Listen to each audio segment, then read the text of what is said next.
بسم اللہ الرحمن الرحیم اللہم صلی علی سیدنا مولانا محمد وعلی آلہ وصحبہ وبارک وسلم۔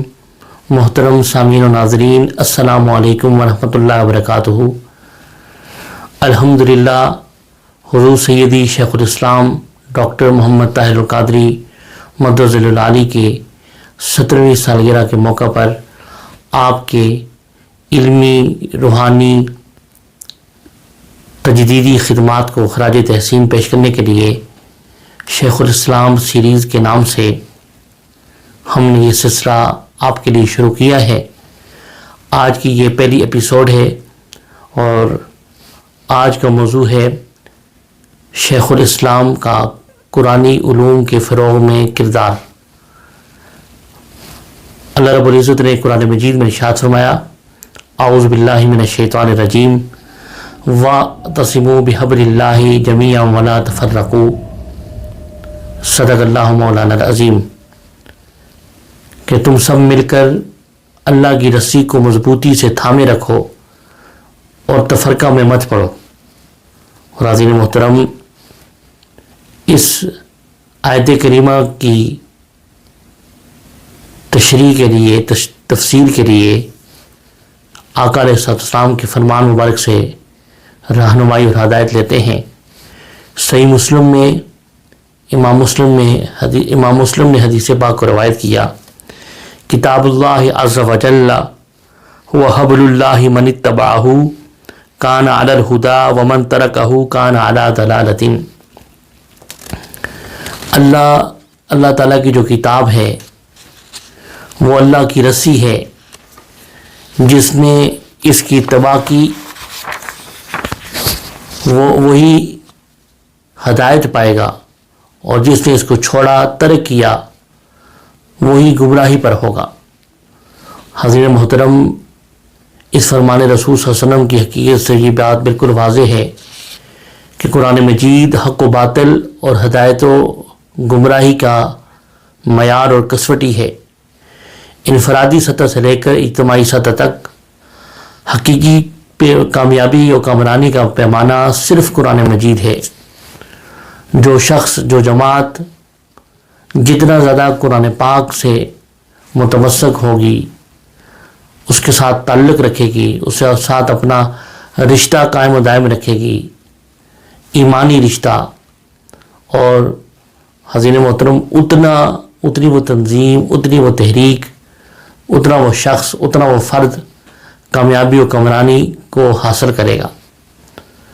اور حضرت محترم، آج ہمارا جو ٹاپک ہے حضور سیدی شیخ الاسلام کا قرآنی علوم کے فروغ میں کردار کیا ہے۔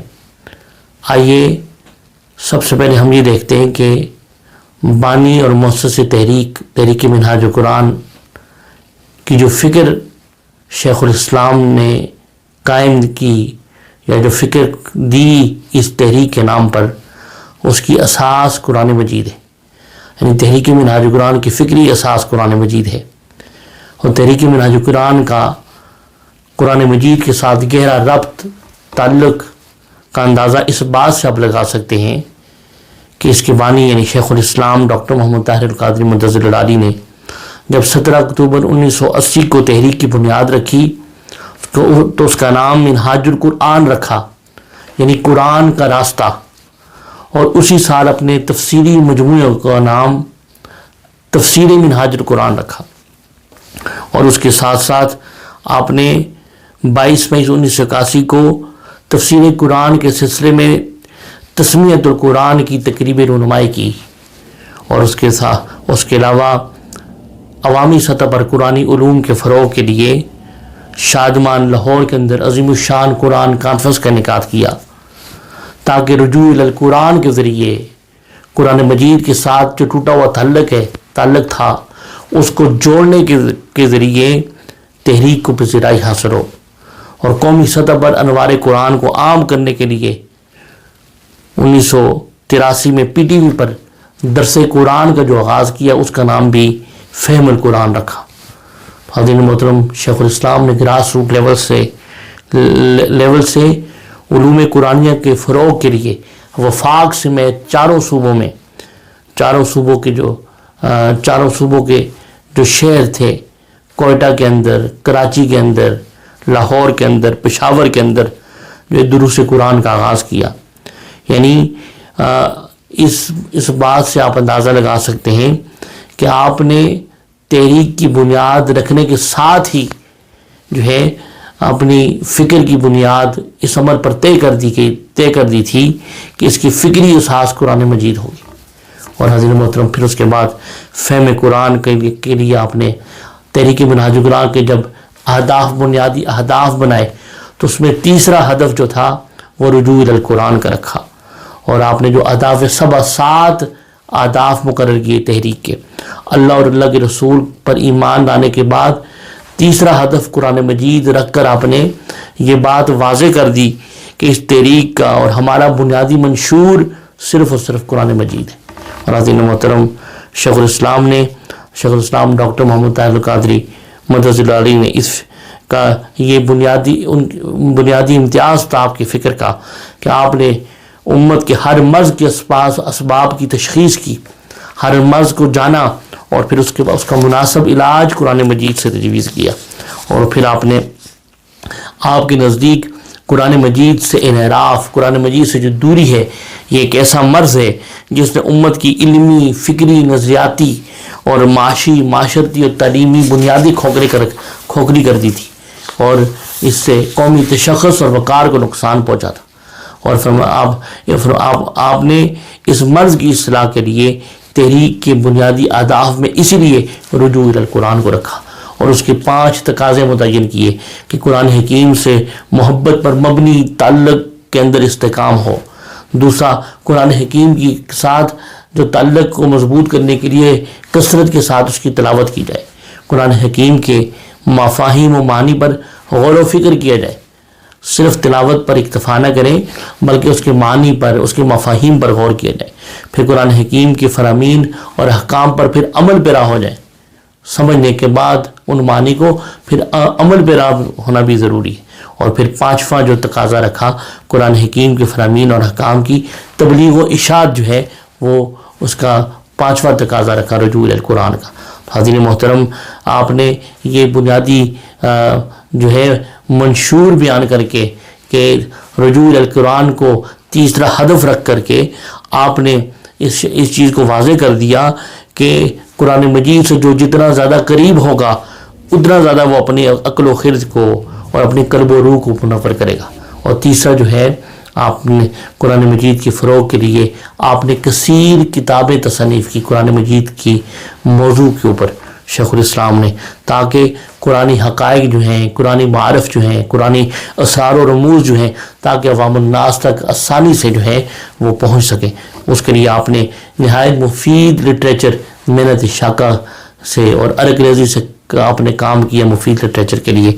اور آپ نے قرآنی موضوعات کے اوپر جو ہے آپ نے کثیر کتابیں لکھی، جس میں چند ایک آپ کے سامنے گوشگزار کر دوں. عرفان القرآن، آپ نے اردو ترجمہ قرآن حکیم تیار کیا. پھر تفسیر منہاج القرآن، سورہ فاتحہ کی جو ہے وہ ہر آیت کی آپ نے ایک والیوم پر مشتمل، یعنی 7 آیتیں ہیں تو 7 والیوم پر مشتمل آپ نے تفسیر منہاج القرآن لکھی، اور جس کا ہر والیوم کا 800 کے قریب تقریباً آپ کے صفحات ہیں.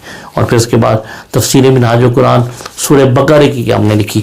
پھر اس کے بعد سب سے اس صدی کا عظیم شاہکار جو ہے قرآن انسائکلوپیڈیا جو مجموعہ مضامین قرآن ہے، یہ آپ نے تحریر کیا. پھر حروف مقطعات کا قرآنی فلسفہ آپ نے بیان کیا. اور اس کے بعد پھر آپ نے معارف آیت الکرسی کے اوپر کتاب لکھی، معارف الکوثر کے اوپر کتاب لکھی. پھر آپ نے شان مصطفیٰ صلی اللہ علیہ وسلم میں قرآنی قسمیں جو اللہ رب العزت نے قرآن مجید میں کھائیں، اس کے اوپر کشف الغطاء عن معرفت الاقسام للمصطفیٰ صلی اللہ علیہ وآلہ وسلم کے اوپر کتاب لکھی. پھر اس کے علاوہ قرآن حکیم اور تلاوت قرآن کے فضائل کے اوپر کتاب لکھی آپ نے. پھر قرآن حکیم کی منتخب صورتوں کے اوپر کے جو فضائل تھے ان کے اوپر آپ نے کتاب لکھی. یعنی قرآن کے 20 متنوع پہلو جو تھے متنوع پہلو پر ان تمام تصنیفات کا مقصد یہ تھا کہ قرآن فہمی کو عام کیا جائے. اور حضرین محترم، اس کے بعد پھر آپ نے قرآن حکیم کے علوم کے فروغ کے لیے آپ نے خطابات کے اندر قرآن مجید سے استدلال کی روایت کو پیدا کیا. اس سے پہلے معاشرے کے اندر جو تھا وہ خطابات کے اندر تقاریر کے اندر جو ہے وہ قصص و حکایات بیان کی جاتی تھی.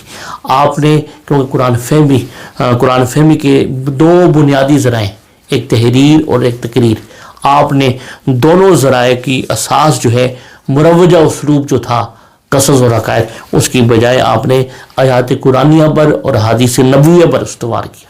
اور حضرین محترم آپ نے اس سے ثابت کیا کہ تقریر و تحریر میں کتاب و سنت جیسے بنیادی منابع سے استنباط کرنا, ان سے احکام کو اخذ کرنا, ان سے تفاسیر کرنا, ان سے تشریح و توضیح کرنا یہ بہترین طریقہ ابلاغ ہے.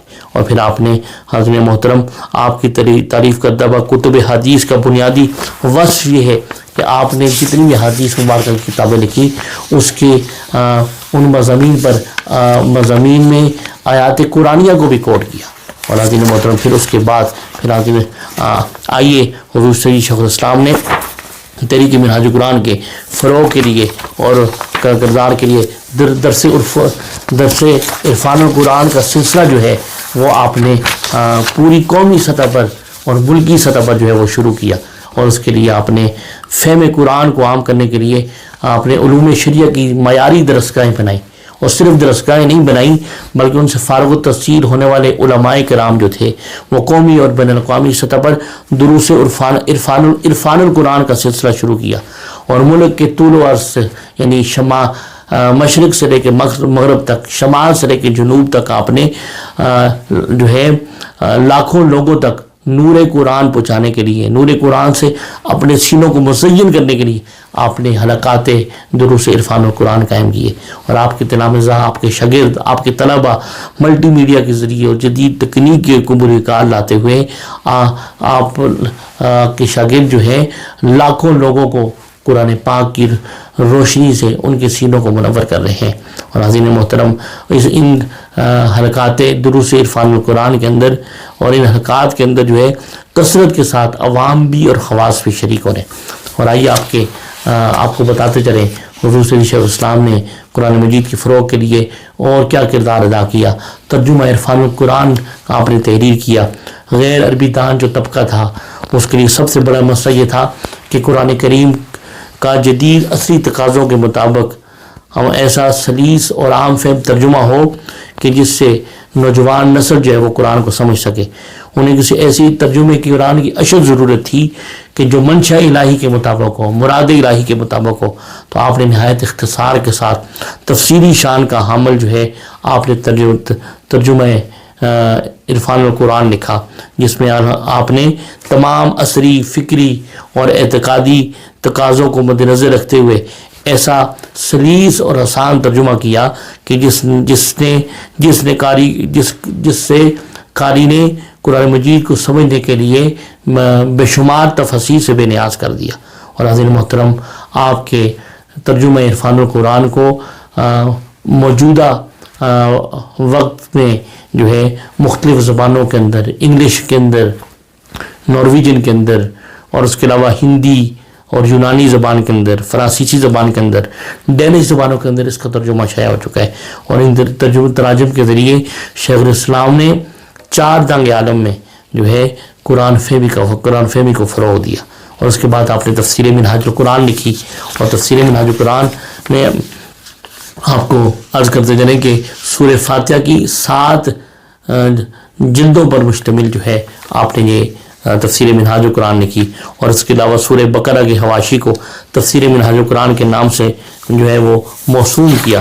اور حضرت محترم آپ کو اس کے ساتھ ساتھ یہ بتاتے چلیں کہ سب سے بڑھ کر جو ہے حضور سید شیخ الاسلام نے جو ہے قرآنی انسائکلوپیڈیا جو اس صدی کا عظیم ترین شاہکار ہے اس کا جو ہے اس امت کو تحفہ دیا. اور قرآنی انسائکلوپیڈیا جو ہے وہ 5000 سے زائد مضامین قرآن پر مشتمل ہے اور 8 جلدوں پر مشتمل ہے. اور حضرت محترم اور اس میں 30 سے زائد جو ہے وہ چپٹر ہیں اس قرآن انسائکلوپیڈیا میں. اور عظیم محترم شیخ الاسلام نے نہ صرف مسلمانوں کے تمام طبقات پر بلکہ حق و صداقت کے تمام متلاشیوں پر یہ بہت بڑا احسان فرمایا کہ آپ نے قرآن کے ان چھپے ہوئے رازوں سے پردہ اٹھایا جو کسی کے وہم و گمان میں بھی نہیں تھے. اور قرآن انسائکلوپیڈیا سے جو ہے یہ بات اور حقیقت عیاں ہوتی ہے کہ آپ نے قرآنی اسرار کو، قرآنی رموز کو، قرآنی دقائق کو، معارف کو جو ہے مخلوق خدا کے اندر متعارف کرایا. اور یہ ایسا جو ہے کثیر المجلدات کتاب ہے، ایسا دائرۃ المعارف ہے کہ حضرت محترم اس کے ذریعے قرآن مجید کو سمجھنے کے لیے نوجوان بھی اور اس کے ساتھ جو محراب و منبر کے وارثین ہیں علماء کرام کو بھی اس نے یکساں متاثر کیا. جو خانقاہوں کے اندر خلوت نشینی کے اندر اور ذکر و فکر کے اندر اپنی زندگی گزارتے ہیں اس کو بھی متاثر کیا، یکساں متاثر کیا. اور اس کے علاوہ جو سائنٹسٹ ہیں، جو ریسرچ کرنے والے ہیں، کائنات کے اندر غور و فکر کرنے والے ہیں، اس کو بھی جو ہے یکساں متاثر کرنے والا یہ قرآن انسائکلوپیڈیا ہے. یہ ایک ایسا عظیم شاہکار ہے.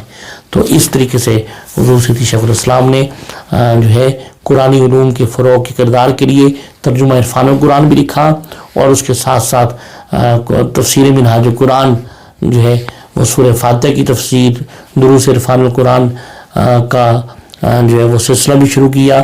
اور سب سے بڑھ کر جو ہے عظیم شاہکار قرآن انسائکلوپیڈیا کی صورت میں امت کو عطا کیا. یہ ایک ایسا عظیم جو تصنیف ہے کہ جو پوری امت پر حضور سیدی شیخ الاسلام کا احسان ہے قرآن فہمی کے فروغ کے لیے، قرآن کو سمجھنے کے لیے. اللہ رب العزت کی بارگاہ میں دعا گو ہے کہ اللہ پاک ہمیں قرآن کو سمجھنے کی توفیق عطا فرمائے، اور قرآن فہمی کے لیے ہمیں دن رات اس کے لیے محنت شاقہ کرنے کی توفیق عطا فرمائے. وما علینا الا البلاغ المبین.